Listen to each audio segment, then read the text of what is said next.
ការអីទៀតហើយនេះខ្មោចឆាប់ទៅប្រកាសនេះនៅទីនេះឃ្លៀមបានមិនចាំស្លាប់ទេនោះ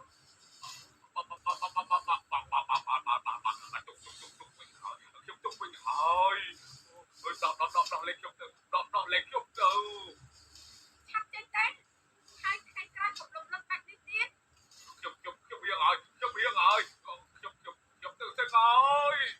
អើយសុំដាក់គ្នាឲ្យខ្ញុំខ្លាចបានទេខ្ញុំមានប្រាប់ពីបាយហូបទេមិនជាគួរឲ្យអាណិតណាទីប្រាប់បន្តិចអរគុណហើយណាអ្នកឲ្យខ្ញុំសុំប្រាក់ខ្លះបងអ្នក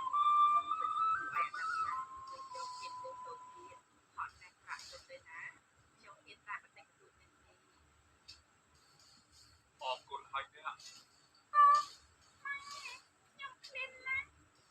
បន្តិចចាំម៉ែទៅទិញឲ្យគូហូបណាចាំម៉ែពុកនេះដោះពួកជិះពុកបន្តិចទៀតក្រៃទីក្រៃគួយហូបបាយស្រួលណាដោះម៉ែវាទាំង3អ្នកឲ្យពុកម៉ែហើយនឹងគូដល់គ្នាជួយដំណើរទៅមុខតែពេលក្តៅណាស់គឺនាំគ្នាចូលទៅជួយក្រោមតាមគ្រឿងតាមនៅក្នុងព្រៃពួកជិះសម្រាប់បាយនៅទីសិនណាបងពុកពីណាគឺទៅចាំទៅមួយធ្វើទៅពួកឯងឲ្យបាយហើយចាំម៉ែខ្ញុំមិនឲ្យទីម៉ែវា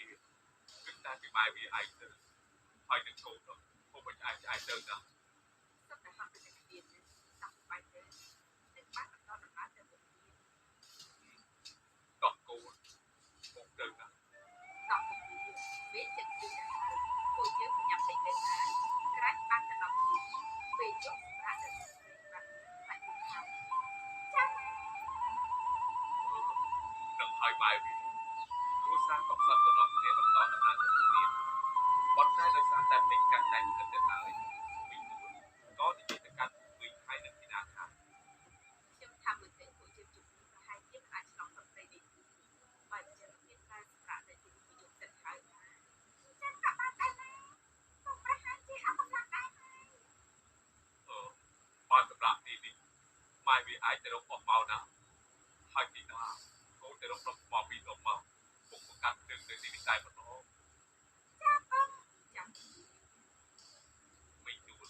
នឹងទីណាក៏ចេញទៅរកសម្ភារៈមកបង្កាត់គ្រឿងនៅពេលបង្កាត់គ្រឿងទាំងហើយមិនជួនក៏កលេចទៅឃើញខាងក្រោយខ្នងមានចាត់ដីចំណាក់មិនជួនក៏លើកដៃប្រណប់ឡើងដើម្បីជុំនៃទៅអោពីនេះតែចាំថៃទីនេះ